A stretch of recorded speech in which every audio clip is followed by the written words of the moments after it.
make sure to give my dad a 5-star review. Make sure to like and subscribe to his YouTube. Thank you for listening and enjoy the show.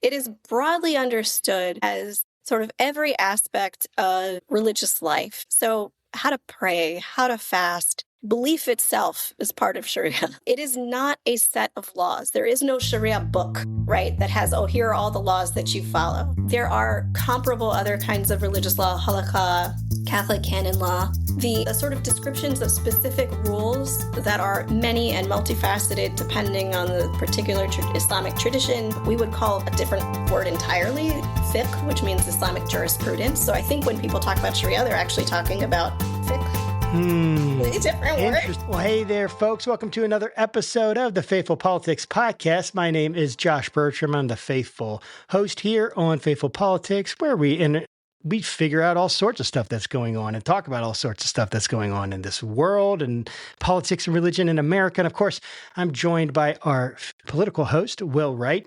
Will, it's good to see you. It's good to be the resident record button pusher. It's good to be here. Everyone needs a resident record button pusher. You know, I don't want to get sidetracked, but I have some thoughts on that I can share with you later. But today we're super excited to have Maggie Siddiqi is a senior advisor at Interfaith Alliance, where she focuses on religious freedom, interfaith solidarity, and Muslim-Jewish partnerships. She is a Muslim activist and public policy leader. Previously served in the U.S. Department of Education Center for Faith-Based and Neighborhood Partnerships. Her work sits at the intersection of faith, democracy, public education, civil rights, and the fight against Islamophobia, antisemitism, and Christian nationalism, which makes you a very busy and stressed out person. I might add that you're fighting all of these things, Maggie. That's a pretty tall order. Thank you so much for coming on the show and talking a little bit about your experience. Thank you for being here. Thank you so much for having me.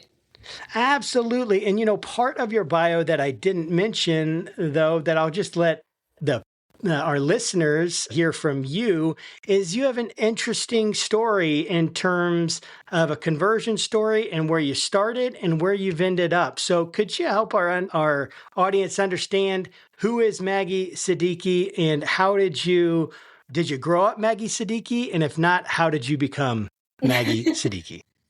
Sure. Yeah, that is my married last name. So Siddiqi is a product of marriage, not of conversion.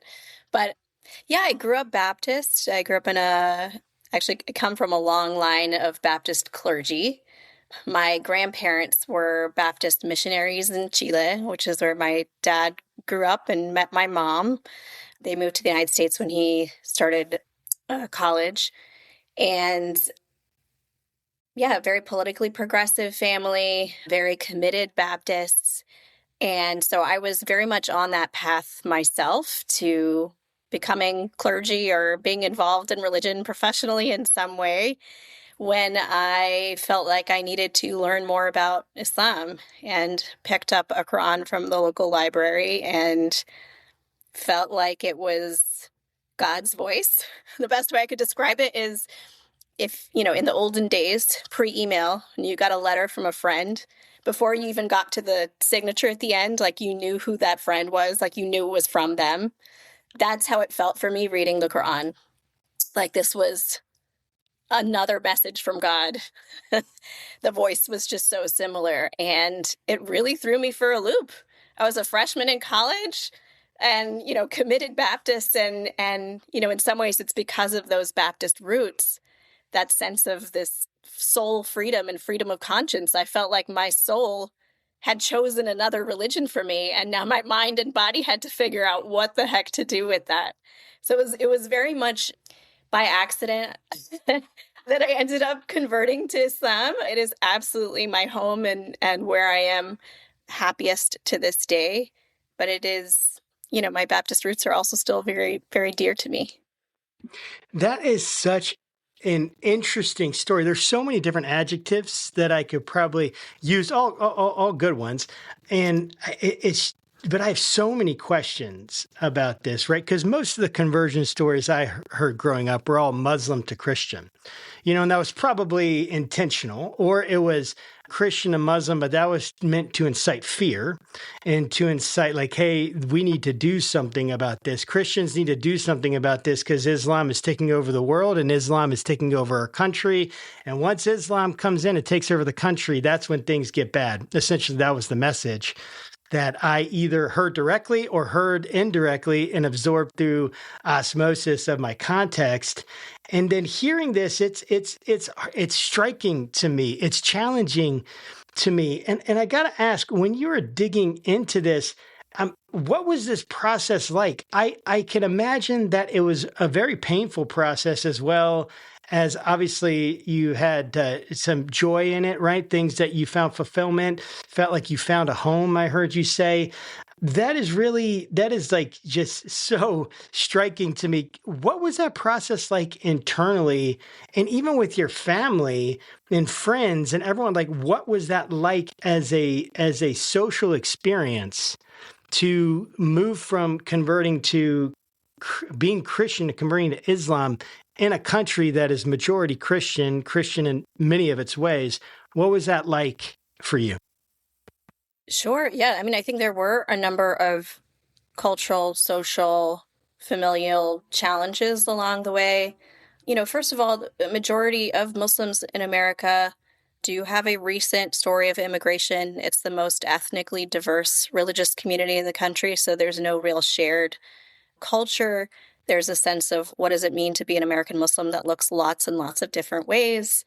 There's an African-American Muslim tradition. There is not a half white, half Latina Muslim tradition that is very clearly defined. And so, having to kind of carve out for myself what the cultural practice of a white and Latina American Muslim might look like was sort of a at times very lonely experience.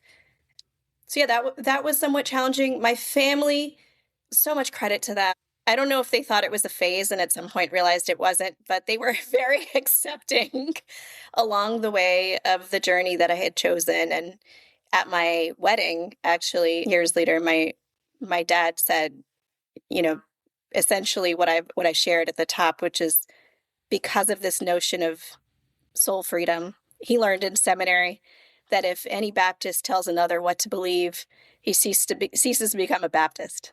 Like that is how much that sense is ingrained into being Baptist. So he said, you're still a Baptist.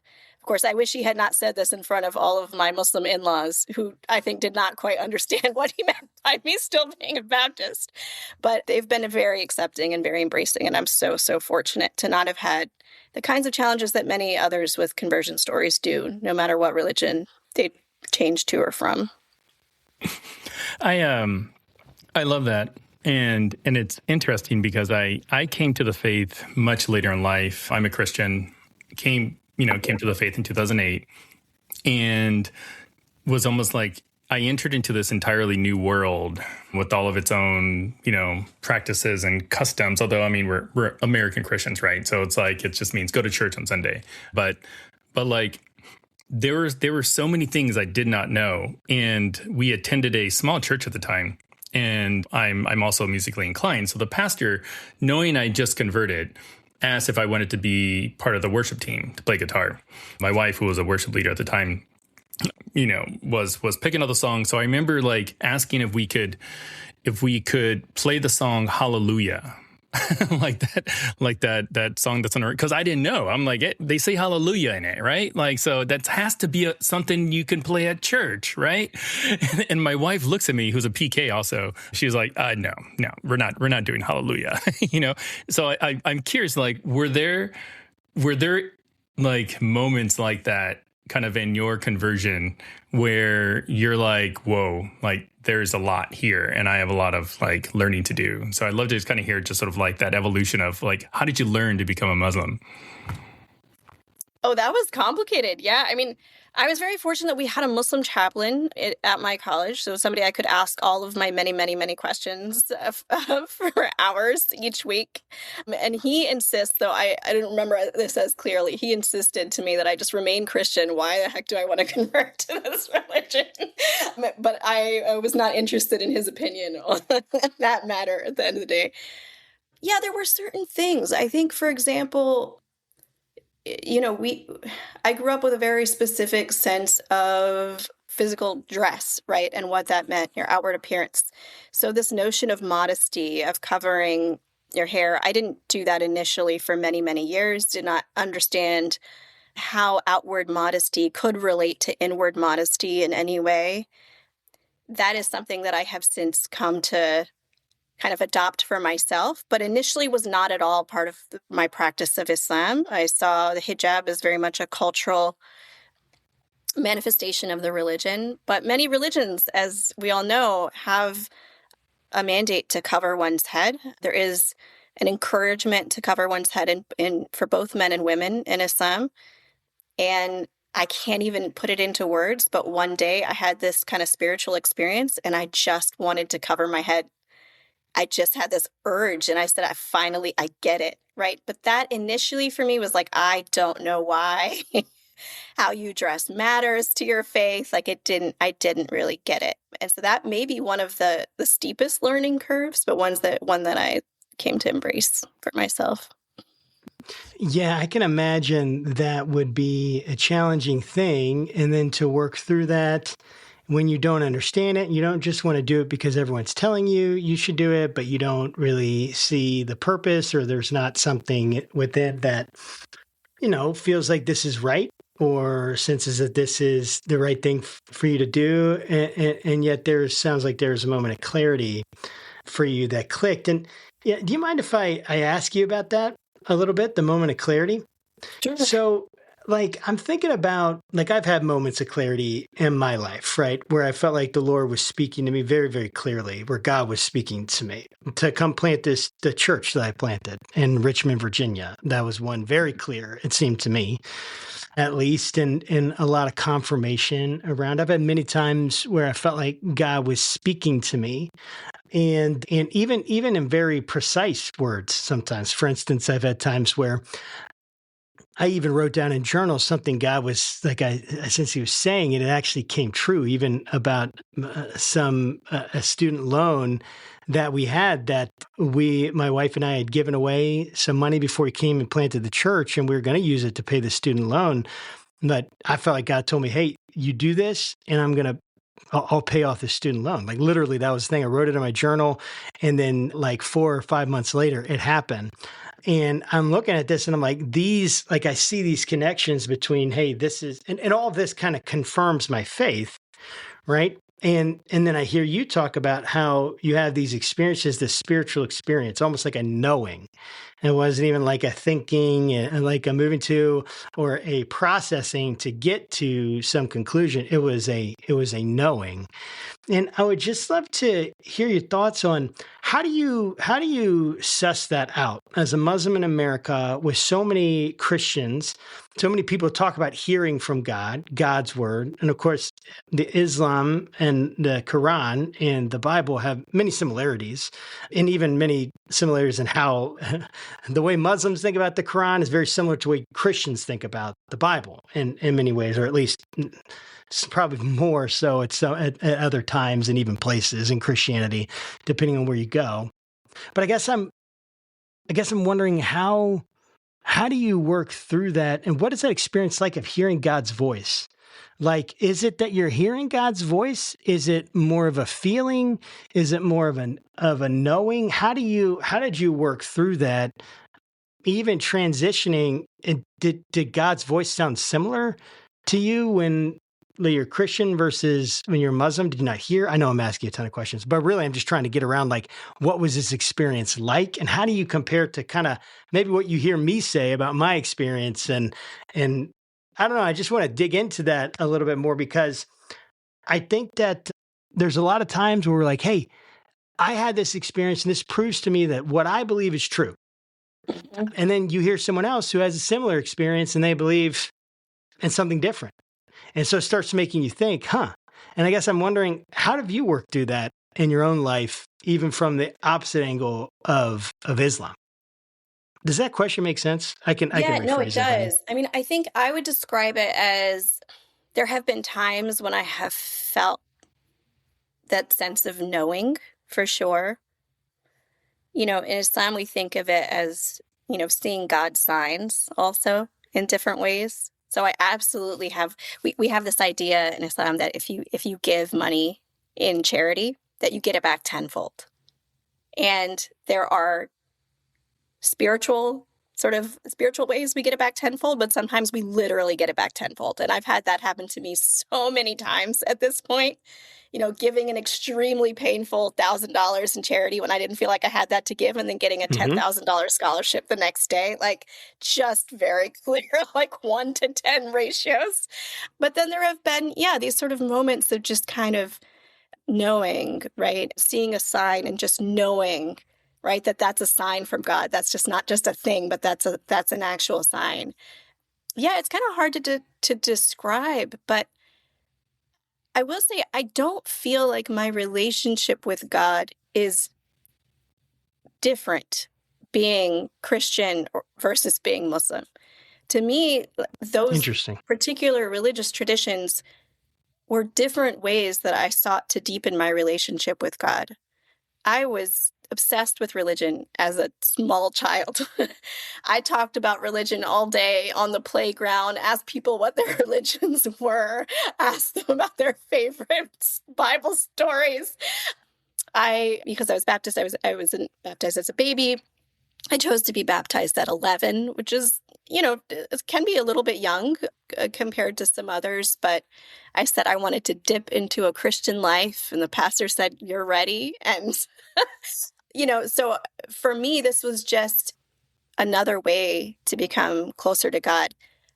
Another way I can describe it perhaps is, I remember one time we used to always, pray before meals, right, growing up, and we spoke English at home, but my parents spoke to each other in Spanish. They're both native speakers of Spanish. They didn't teach it to us.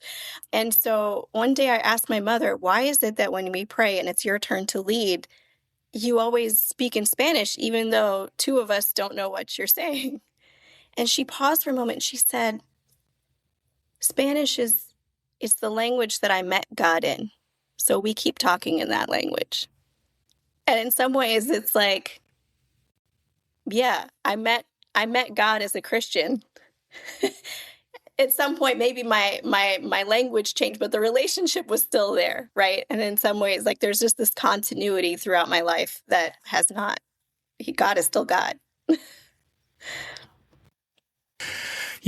Just switching gears here for a second, you previously served as the director of the Center for Faith-Based and Neighborhood Partnerships at the Department of Education under Biden-Harris, I believe, right?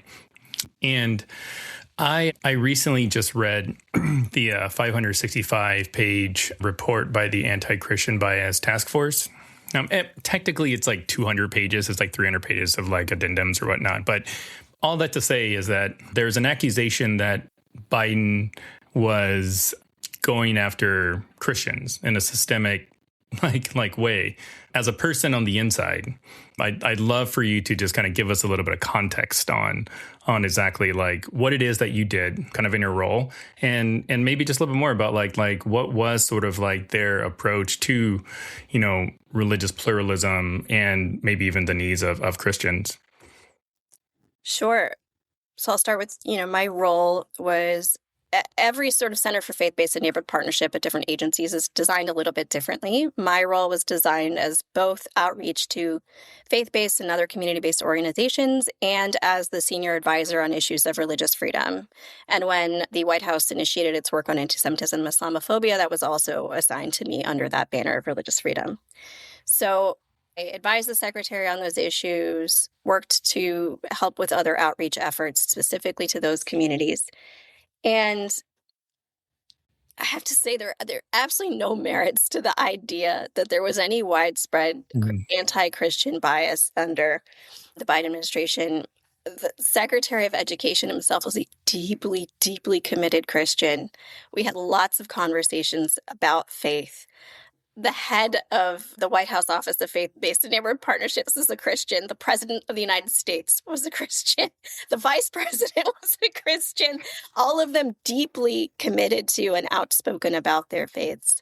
I think what I found a lot of in that report were policies that specific, more conservative members of some Christian communities objected to.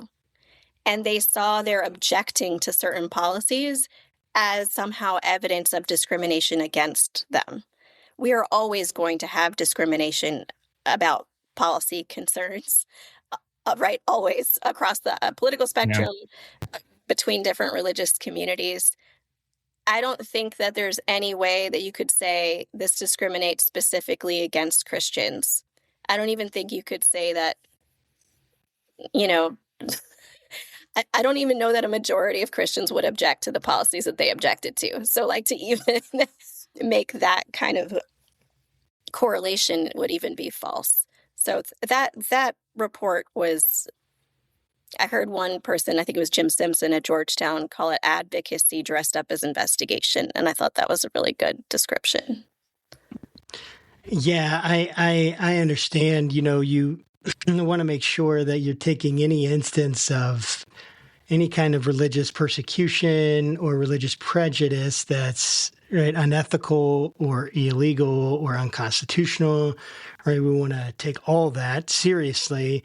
And yet it seems like in this case, there is definitely an overlap of a little bit more, definitely an agenda and some propaganda in there, it seems, on trying to paint a picture of religious persecution for Christians in America that is, well, and especially a certain type, right, subtype or subcategory of Christian. And that just reminds me about how much power is involved in all this and how much power makes things difficult and how much power, I mean, it doesn't necessarily make things difficult. It complicates everything because when you have power, you want to keep power.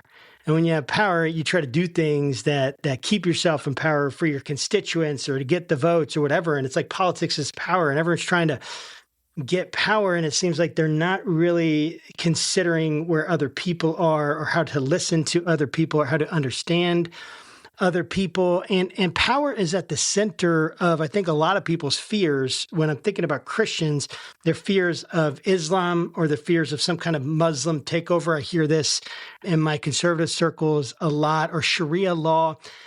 I would love for you to kind of talk on, and as a person who is having an experience of a Muslim in America, what is the relationship and the proper relationship of religion to power in our nation? What should it be?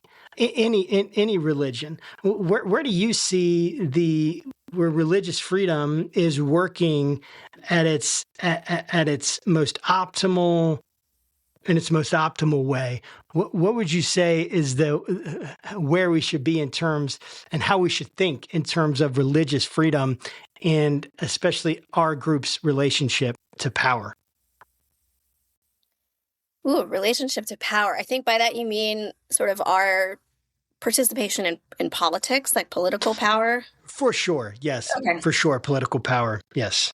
Yeah, I mean, I think religious freedom, as with all forms of freedom, means that we should be able to be ourselves, right? Without undue government interference, without, one community having complete power over others. I think faith communities, like every community, are going to bring their convictions, the way that they see the world, what they believe to be just and unjust. They're going to bring that to their politics. They're going to bring that to their advocacy. That is beautiful and wonderful and to be expected. The ways that religion can be weaponized, right, to assume power, right, is when it's then used as a way of saying, therefore, my community should get special treatment over all others, or now you have to adopt my religion, right? That's when it becomes harmful, when you see either of those two strategies at play. But to come and say, hey, this is my faith. This is why I believe such and such about this policy, right? That's no different than, an elected official saying, I'm a child of veterans, or I love dogs. Or I'm a child of a single mom, right? That's no different from them saying, I'm a Christian, I'm a Muslim, and therefore that has led me to these conclusions, right? But you don't then assume, oh, the whole rest of the nation has to be a child of a single mom, right? Like it just doesn't make sense, right? So thinking about what is it that has led me to my deep convictions that I hold, and recognize that everybody else may not share those convictions, but we all do share some base values, right, to work from. And we all do share an obligation to figure out how to live together, right? And so that's ultimately what freedom is about, is how can we all live freely together? Working for Interfaith Alliance, I know you all do a lot of work really kind of pushing for religious pluralism in this country. In your mind, like, what do you think is the biggest threat to religious pluralism right now? There are a lot of different threats. I mean, as you alluded to with political power, one of the things that I worry most about are the deployment of divide and conquer tactics. So whenever you have a group that's trying to seize power, such as I think the authoritarian movement we're seeing right now in this country, the only way you can do that is by having a people that's not united, right? If people start to see one another as the enemy, then they will not be able to, right? They won't be able to conceive of pluralism in any form and figure out what it means to come together as a democracy and build something that works for us all. And so you do see nowadays these political tactics of accusing one community of being the reason why another is being harmed. In the religious pluralism work that I do, the sort of juxtaposition of antisemitism and Islamophobia is one way that really shows up. That if you work on antisemitism, somehow that means you don't care about or even want to see more Islamophobia, and vice versa. That if you work on Islamophobia, that somehow means you don't care about antisemitism or even participating in it. And that sort of divide and conquer tactic really pulls people away from each other. I don't know if you all saw this Pew study that came out in March that showed that of about 25 different countries surveyed, Americans think more than any other country that our fellow Americans, our fellow citizens, are morally bad. So that was really devastating to see that. But I was like, you know what? That actually makes a lot of sense for where we are in this moment in our country. It's not always been that way. But this sense of my neighbor probably doesn't have my best intentions at heart, like that is a really dangerous starting place. And so for me, it's not just religious pluralism, but pluralism in general that I see as being under threat, but also being the antidote to the polarization we're experiencing, to the authoritarianism we're all witnessing, right? Finding ways to come together and to recognize that there are people who benefit from, at our expense, from having us at odds with each other. Recognizing that, being able to kind of zoom out and see that big picture can really help us, I think, come together. Yeah, I agree. And I definitely see it. I see probably more Islamophobia than I do anti-Semitism. At least that's what the algorithm's showing me. but I know it exists. And I'm curious on to what degree do you think Christian nationalism kind of as a whole plays on sort of the rise in, anti-Semitism and Islamophobia? I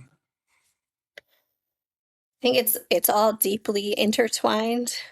I should say I am equally worried about anti-Semitism and Islamophobia as a Muslim. They manifest in very different ways, but anti-Semitism is the way it has operated within Christian nationalism, within white supremacist movements as well, is the sort of conspiratorial, like this is the scapegoat community, right? If you happen to see the what is it called? Treatise manifesto that was released by the shooter at the Tree of Life synagogue, or the shooters at the Islamic Center of San Diego, there's this accusation of Jews as the reason for Muslims being in the country. So there's a way that those two ideologies operate together, right? This notion of Muslims as the external threat to our Christian way of life, that somehow Muslims are going to invade. As Josh, you alluded to this trope Absolutely. being out there. This dates back to the Crusades, by the way. This stuff is like hundreds of years old. That Yes. Jews were essentially experienced as the internal threat to the Christian way of life, the enemy within, that's going to sort of bring our downfall from within. That was the sort of scapegoat that got set up. And Muslims were seen as the external threat, right? The thing against which sort of Christians formulated their own sense of identity. If we're civilized, then those people out there are uncivilized, right? It was sort of how they identified themselves, how they formed in some ways Christian identity, right? If we see ourselves as this way, how do we juxtapose ourselves to some other? But in its worst manifestations, such as in the Crusades, this was, a violent threat. And those ideas are still showing up. I mean, even in the halls of Congress, you hear people using all kinds of the same language of accusations of Jews as controlling how things are happening within our country, and accusations of Muslims as coming to invade. And it's really horrifying to see that. It's something that should have ended hundreds of years ago, with those ideas still being alive and well and very much wrapped up in each other. Yeah.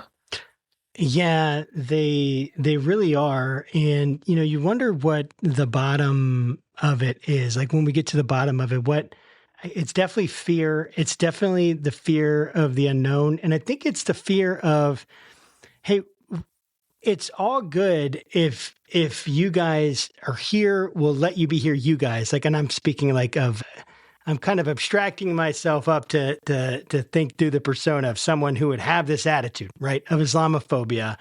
Like, look, you can come here, but you need to stay within very strict guidelines, right? Because if you get too much power, again, goes back to power. If you get too much power, then sure, maybe you're nice now because you have to be. You're in the minority. You can't not be nice.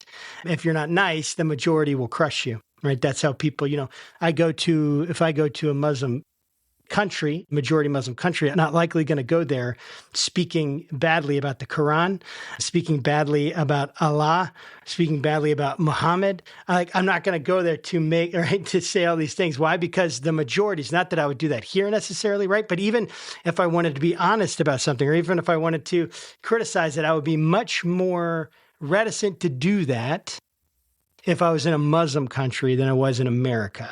I think the reason I'm thinking that is because the Muslim country, it's majority Muslim.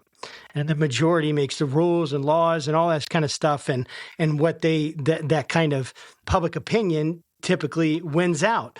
And even if there are people that don't want to do that, or they wouldn't want to punish someone, or they wouldn't want to crush opposition, they kind of give into groupthink and what the society might want.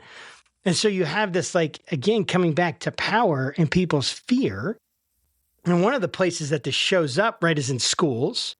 Big time, people are afraid what's going to happen to schools because they're afraid what's going to happen to their children and how their children are being taught.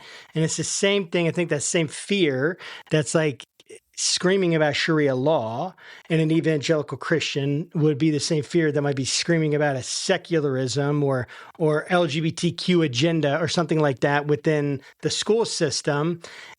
But of course, interestingly enough, we've had Muslims and Christians connect in I'm thinking of Mahmoud V. Taylor in particular on this one, but there's been coalitions of Muslims and Christians surrounding maybe implementation of policies in curriculum in the school systems.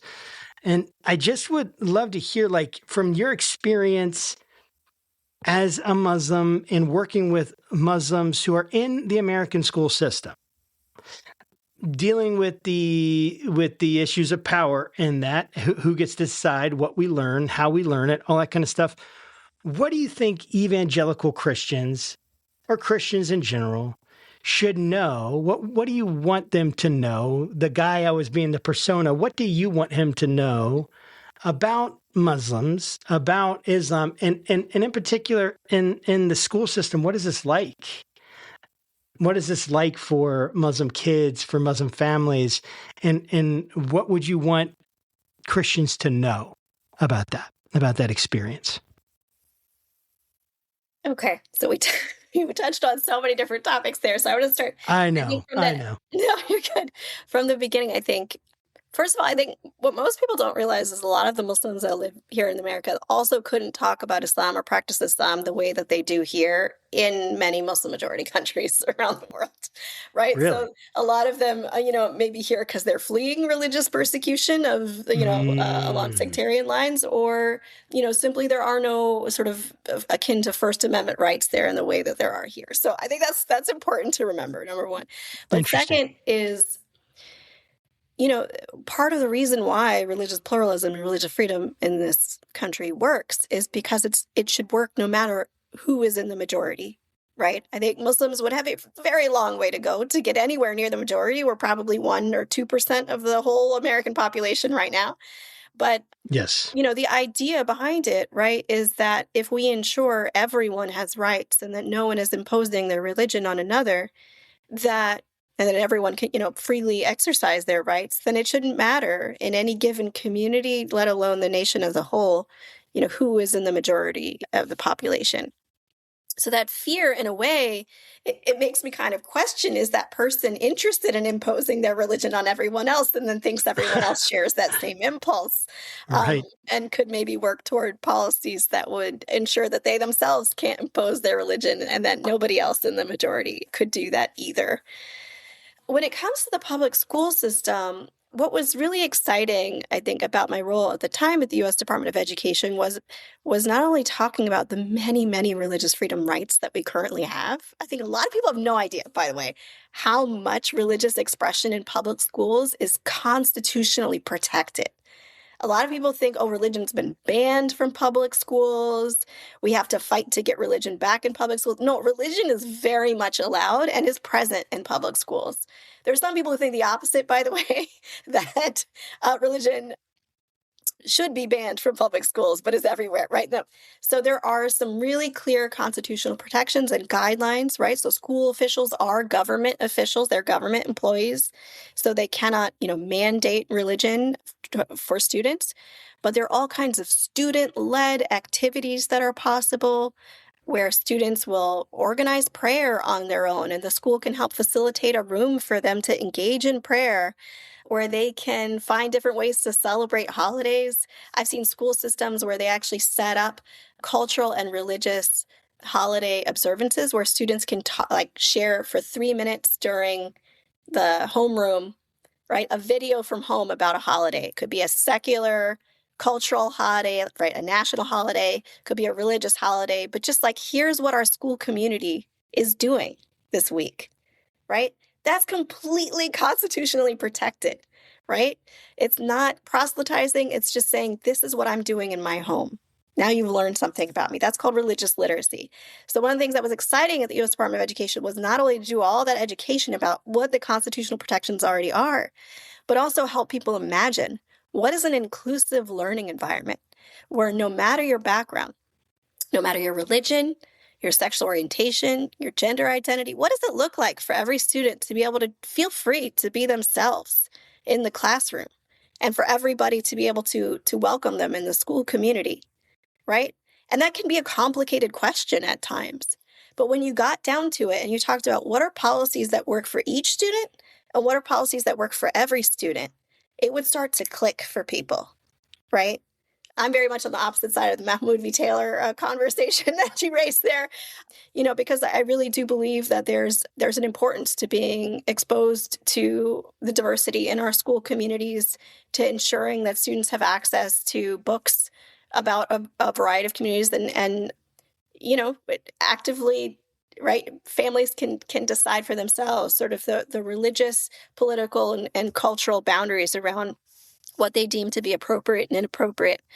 But yeah, that sort of notion of an inclusive learning environment and what religious accommodations could look like and what inclusive school policies could look like was a very exciting work. And I think it requires that kind of imagination to get us to the place where we want to go in America.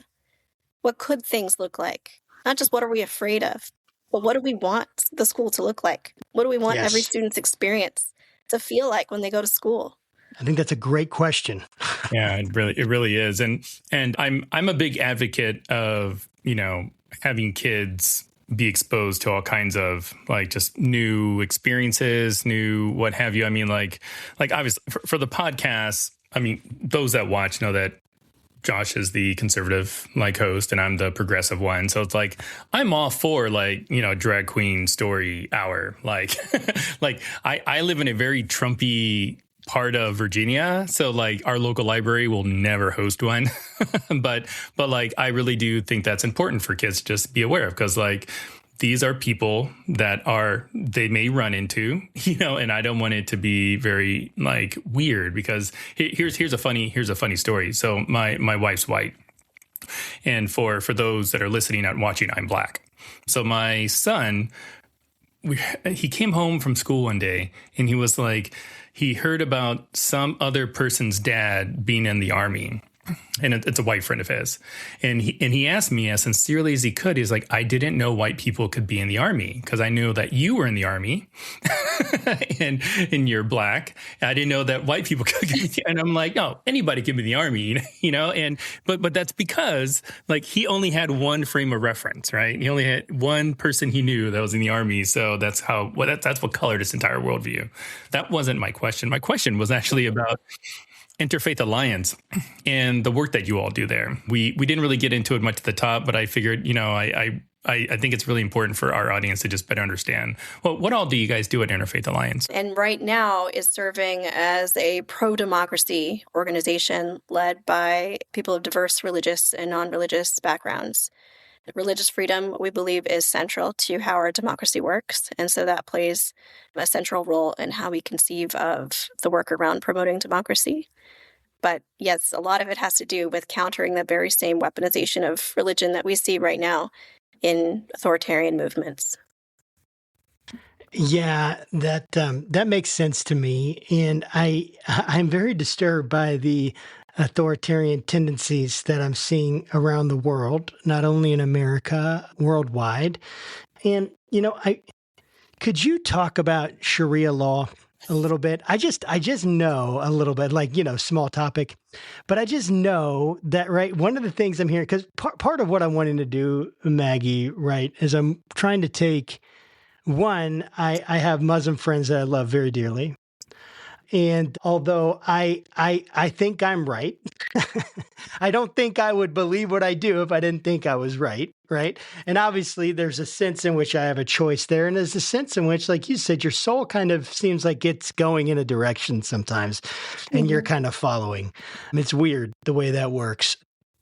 But all I have to say is I want to take the fear out of Islam. Sure. For my friends, I can say, hey, talk to Maggie, listen to this. Now, she doesn't, obviously, you don't represent every Muslim. Of course. And we know that there are radical Muslims, just like there are radical Christians. And there are Muslims that would want to impose Sharia law.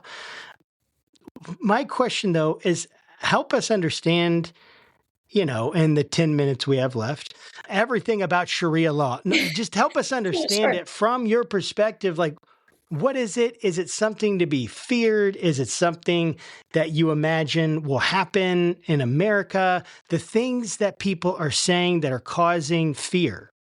This is what I'm trying to hit, and hear a reasonable perspective from a practicing Muslim on these issues, and help people take it and kind of relieve that fear some, so that it's not so much of pointing fingers and anger. What about Sharia law? Or don't you know they're going to try to do this, this, this, and this?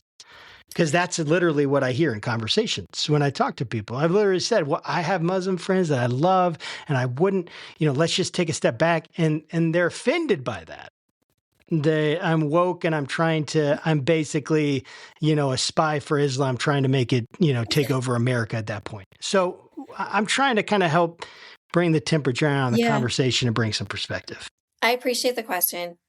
So yes, there is a lot of talk about Sharia law right now, mostly by politicians. In fact, there was a study done recently that it all boils down to a few key elected officials that are raising this concern. I should make absolutely clear, there is not a single American Muslim group advocating for Sharia law in the United States. There is not a single court in the United States that would recognize Sharia law our church-state separation, our U.S. laws all prevent the adoption of any other laws such as Sharia. But to clarify what it is, Sharia literally means the path to water. It is broadly understood as sort of every aspect of religious life. So how to pray, how to fast, belief itself is part of Sharia. It is not a set of laws. There is no Sharia book, right, that has, oh, here are all the laws that you follow. There are comparable other kinds of religious law, halakha, Catholic canon law, the sort of descriptions of specific rules that are many and multifaceted depending on the particular Islamic tradition. We would call a different word entirely fiqh, which means Islamic jurisprudence. So I think when people talk about Sharia, they're actually talking about fiqh. Totally different word. Interesting. See, this is the kind of stuff that's really good to know. And there are many, many Muslim majority countries, right? Many of them have secular governments, to be very clear. They have secular governments, even though the majority of their population are Muslim. For the ones that have attempted to adopt Islamic ideas into the way that they govern, they will use the term Sharia to talk about sort of the guiding principles for that. But as we all know, there are many different ways that can go. That can be really scary and really problematic and really theocratic. Or it can be, here's some religious ideas that we incorporated into this otherwise kind of very pluralistic sort of governance model. And so there's a whole range that even looks for places that are majority Muslim.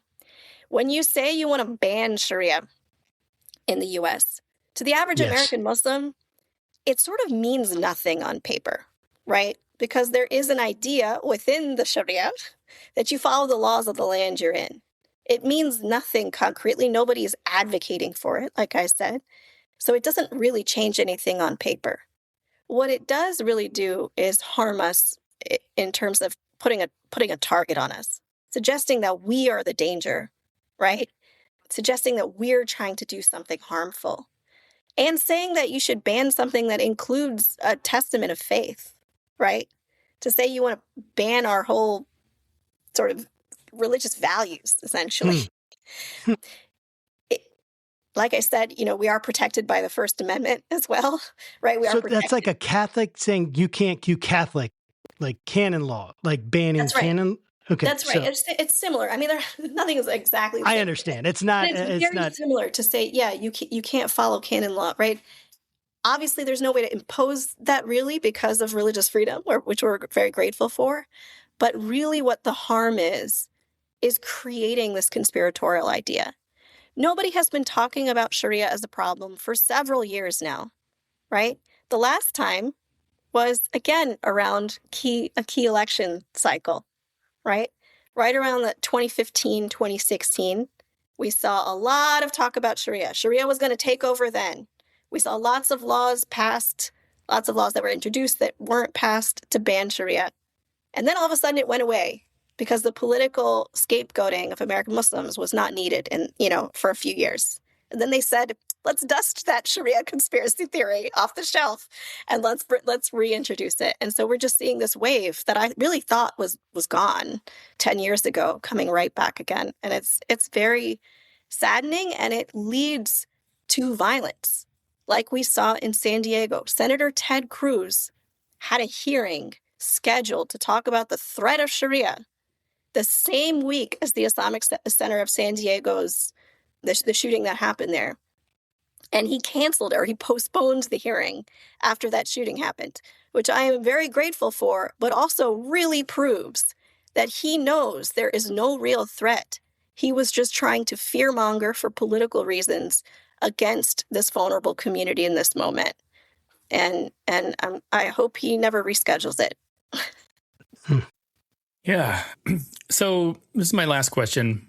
We're coming up on the 250th anniversary of the country, or the signing of the Declaration of Independence. I haven't really quite figured out the right way to describe it, but we're also at a time in our country where things just seem really, really bad.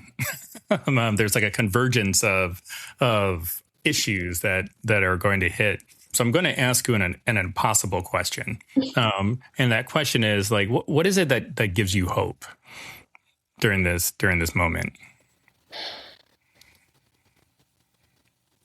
I think that I see so many beautiful ways that people are showing up right now. I think when it gets darkest is sometimes it makes it more visible where the light needs to be shone, right? And we saw that, for example, in Minneapolis and so many places across the country when we had 2 American citizens there, right, that were shot and killed by ICE. And the ways that communities, including communities of faith, showed up powerfully and visibly. People who weren't really activists, but just said, don't hurt my neighbors. And if it means I got to stand out in the, extreme sub-zero temperatures to tell you not to hurt my neighbors, that's what I'm going to do. And that shows me that people really do care and people are committed to finding a way together. I wish it didn't take such darkness and such division for us to realize how much we need each other and how much we have to show up. But when we do, it is powerful. And we have proven that in the midst of a politics that thrives on division and despair, the acts of solidarity and of hope are the most powerful antidote. And I think we keep proving that over and over again. And that's going to create a movement full of that solidarity and hope. So I am absolutely hopeful. I see movement in that direction. I think things may get a little worse before they get better, but I have faith that they will. Yeah. Well, thank you so much, Maggie Siddiqi. Siddiqi, actually, which means friend, right? In Arabic. So thank you for stopping by Faithful Politics. We really, really appreciate having this conversation with you. Thank you so much. Appreciate you having me. Yes. And to our audience, hey, thanks again for stopping by. And as always, make sure you keep your conversations not right or left, but up. And we'll see you next time. Take care.